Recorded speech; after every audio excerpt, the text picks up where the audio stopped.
Guys, eto na po yung nagawa namin na isaw ng baboy. Ayan siya. Nakagawa po kami ng 48 pieces or 48 sticks na tumbong. Tapos po, ang bentahan po namin ito ay 20 pesos. So, balik 48 times 20. Ang puhunan po natin is 480 pesos. Ayan po yung ating tumbong ng baboy.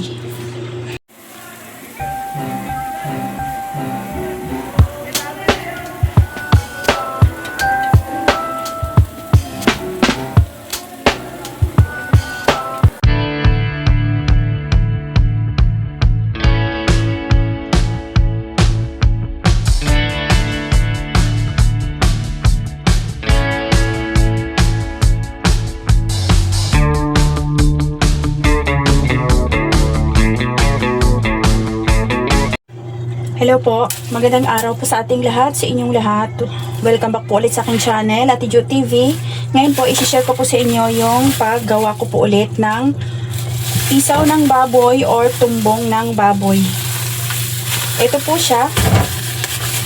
May upload na po ako nito, kaso 3 years ago na. Ngayon po ay maggagawa ako ng panibago kasi panibagong nag-iiba na rin po ang presyuhan ngayon at yung magkano na rin po ang mahal na rin po ang kilo ngayon. Ito po yung itsura ng tumbong, kaya i-update ko lang kayo. Tapos po guys, ito yung ating tumbong. Ang kilo pala ng bili ni Mr. ko nito ay 180 ang kilo, 185 pala ang kilo. Ito po ay halagang ganito kadami, halagang 480. Ayan po siya, ganyang kadami. At ito po ay lagana. May nabibili din pong hindi pa nalaga, pero mas prepare namin yung nakalaga na.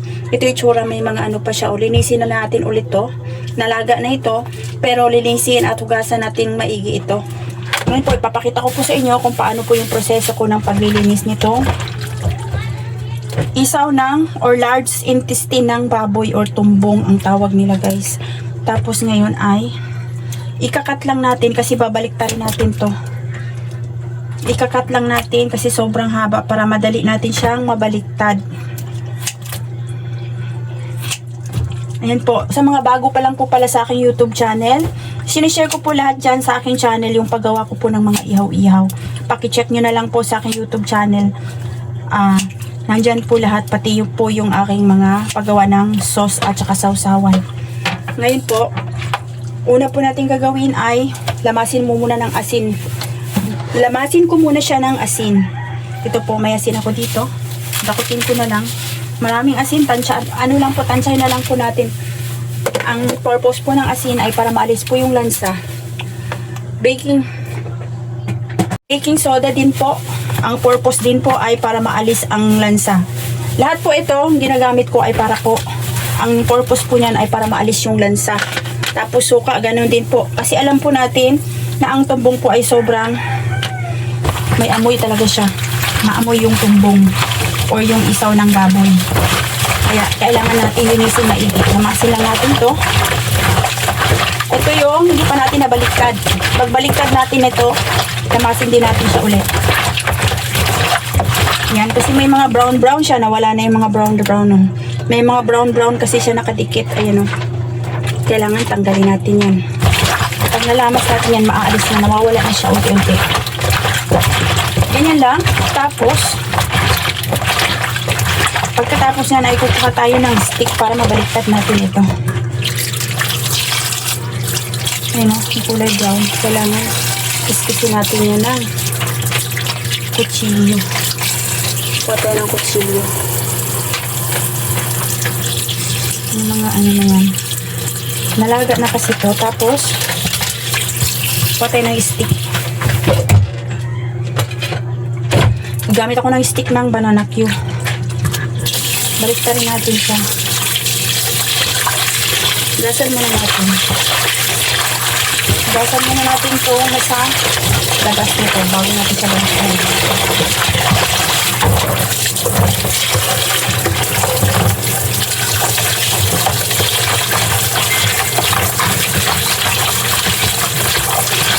Pati po hindi po ako nag-aano nito kasi po maamoy talaga siya, pero kailangan talaga natin siyang linisin ng Yan, kahit gamitan, mahirap para siya. Kahit kamayin na lang natin kasi malaki naman itong bitukan na to.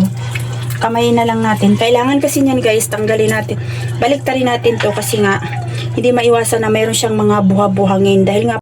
Dahil po siguro sa kinakain ng baboy. Kaya may mga siya, buha-buhangin sa loob. Kaya kailangan baliktarin. Baliktarin natin to lahat. Tapos, pagkatapos natin itong mabaliktad, hindi na kailangan ng stick guys, hindi kakayanin ng stick. Maliit yung stick, kamay na lang natin. Pag nabaliktad natin to lahat, kikiskisin natin or tatanggalin natin yung mga buha-buhangin sa loob. Dito, ayan o. Hindi naman siya ganun kadumi, pero ayan o, katulad niya no. Ayan o, may nakikita kayo. Meron talagang yan, pag nakain yan, iba yan o. Yan, tanggalin natin yan. Kaya yan yung purpose kaya ako binabaliktad. Malinis naman daw to, pero kailangan talagang ulitin natin sa paglilinis yung mga yan o, yung mga itim-itim na yan. Yan, tatanggalin natin yan. Isa-isa. May trabaho talaga ito. Isahin natin. Yan, hindi ko na kasi haba yung video natin pag ipakita ko pa sa inyo ng lahat ng katagal. Update ko na kayo mamaya pag nabaliktad ko na ito lahat.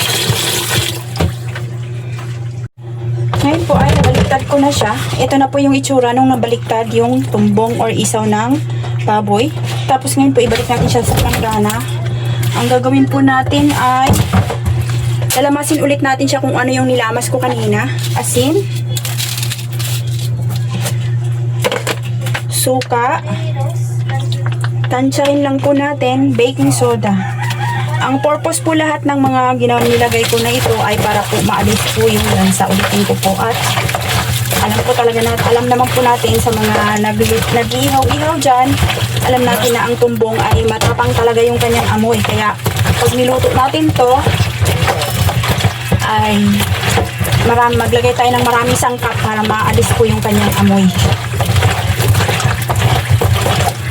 Ayan po, bali tanggalin po natin yung hindi maiwasan yung mga parang buha-buhangin. Pag nakain po yan ng customer, parang maano siya guys, mabuhangin. Kaya yun yung purpose, kaya yun, lamasin lang natin. Yun yung purpose kaya po binaliktad ko siya. Kailangan baliktarin. Kahit na po ay ito ay nalaga na, binabaliktad ko pa rin para sigurado. Kasi yung masayado siya.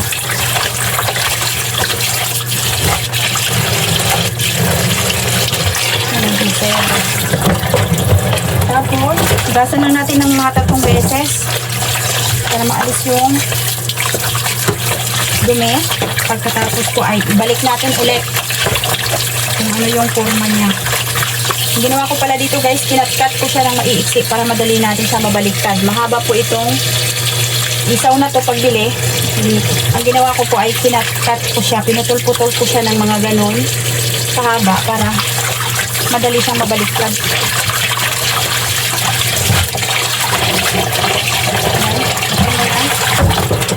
Masyado siyang masebo. Ganito talaga guys.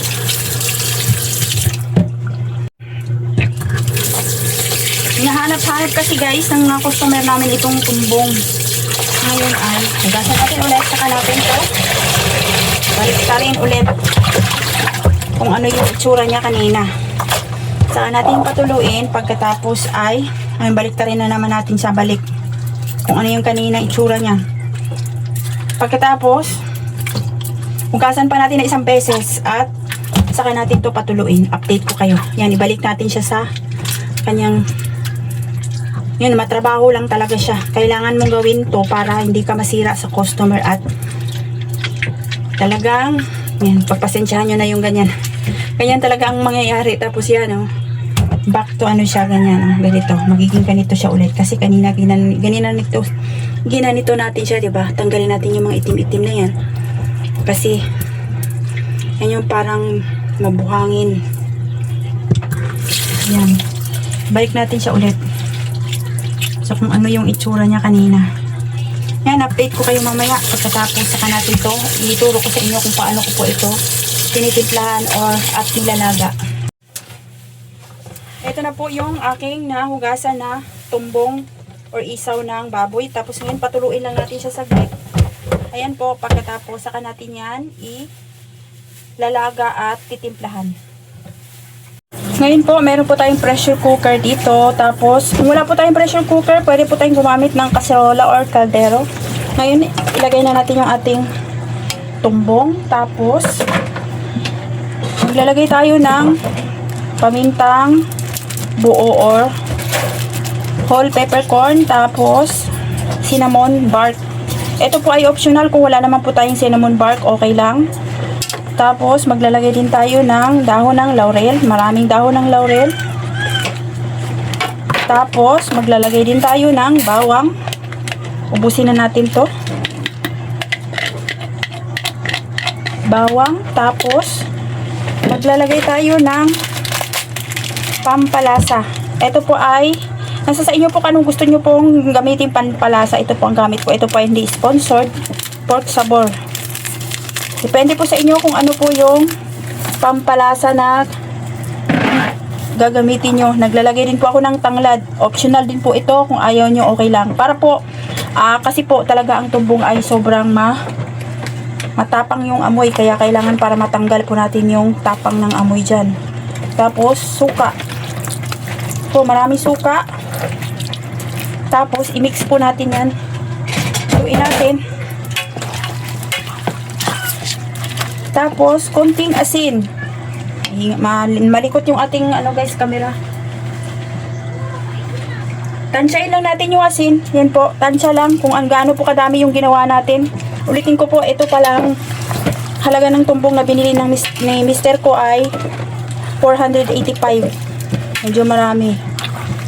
At ang kilo nito ay 185. Ayan, pakita ko sa inyo kung magkano po yung nito mamaya, costing at magkano ba ang tutubuin natin pag tayo po ay nag-ihaw ng isaw ng baboy. Ngayon ay eto, ganyan lang, hindi na natin siya lalagyan ng tubig kasi kusa po itong nagsasabaw or nagkakatas. Tapos sarado na natin at isalang na natin yan. Yung ganyan lang. Yung asin po, tansyado lang, tansyahin lang natin kung gaano ka dami yung ating tumbong. Ngayon po ay isalang na natin to at itakpan na natin. Tapos ayan, may nakalimutan pala ako at maglalagay pala tayo ng star anise. Hindi po ito mawawala, kailangan may star anise, pampatanggal po ng amoy. Star anise para guys, yun, ilagay na natin. Tapos, yan, salang na natin yan. Takpan na natin at salang pala natin to ng 5 minutes lang po. Saka natin yan patayin. Tapos, pagka sa kaserola naman, tansyahin na lang natin kung hanggang lumambot po yung ating isaw ng baboy. Ayan na po. 5 minutes na po siya. I-off na po natin yung apoy. Tapos, intayin natin na mawala po yung kanyang pressure bago natin yan bubuksan. Para kahit papano po, mas lalo pa pong lalambot yung ating isaw ng baboy. Ngayon po ay ito na po yung ating tumbong na pressure cooker. Ayun, mainit pa. Tapos, hanguin na natin. Ilipat natin dito sa isang planggana. Palamigin muna natin to guys. Tapos, saka natin to gupit-gupitin. Ano bango? Nawala na yung kanyang amoy. Nangingibabaw na yung mga timpla na inilagay natin dito kanina. Amoy ko yung star anise, yung ating cinnamon bark, ayan siya, yung tanglad. Wala na yung amoy, wala na talaga siyang kaamoy-amoy na tumbong guys. Tapos, lambot na. Hanguin lang natin. Tapos, palamigin muna natin to bago natin siya i-cut-cut ng maliliit para po ituhog na natin at lalagyan natin ng kulay. Malagyan natin siya ng color para nakakaingan nyo siya tignan. Ang gamit ko po na pangkulay nito ay atsuete. Yan, pakita ko sa inyo. Wait lang. Yan, palamigin muna natin to. Ito na. Tapos, meron po palang isa natin. Yun, alisin natin to. At ito yung ating ipapalit. Mainit pa talaga. Tapos, ayun, itsura ko. Ito yung ating pangkulay. Oh. Ayan na, atsuete. Yung atsuete po, binabad ko muna siya sa mainit na tubig para lumabas yung kanyang kulay. Saka natin ilagay dito sa ito, kumunti siya. Ito na yung ating tumbong. Palamigin natin, saka natin yan ikat. Ngayon po, ito na, malamig na siya. Ang gagawin po natin ay ayun, ikakat natin siyang ganyan. Depende po sa laki ng gusto nating gagawin. Ayun po, ikat natin siya.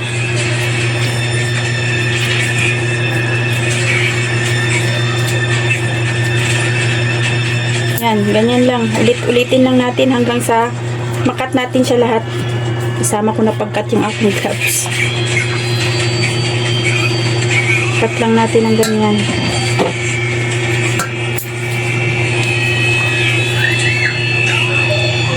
Ayan po. Mga 1 inch.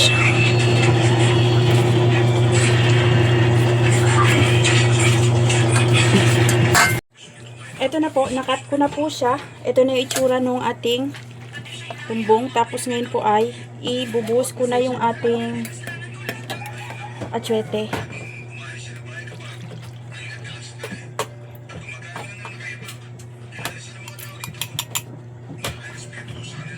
Yan na. Tapos, mimix lang natin.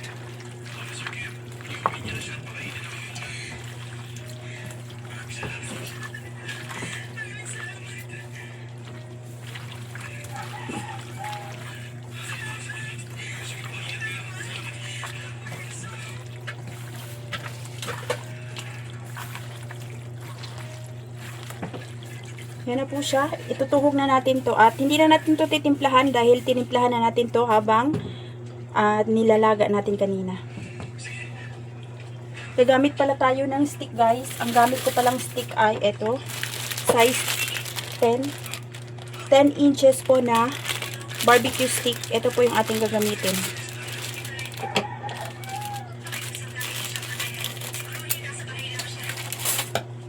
Tapos po ay yun, ganyan lang.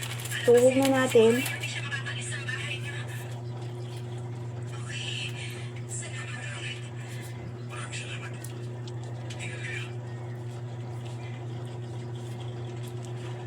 Yan po, 3 peraso lang yung ginagawa ko. 3 peraso lang siya sa loob ng isang stick.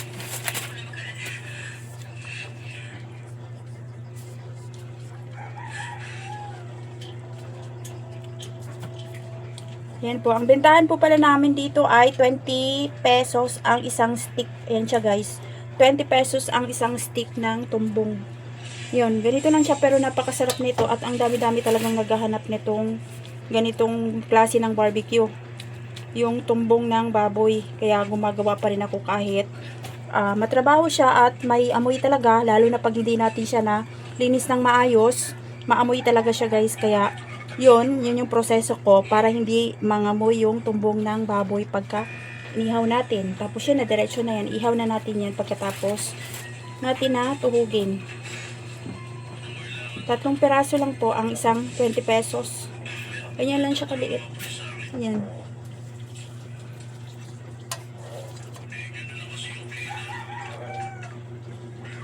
Ito na po yung nagawa namin na isaw ng manok or tumbong ng manok.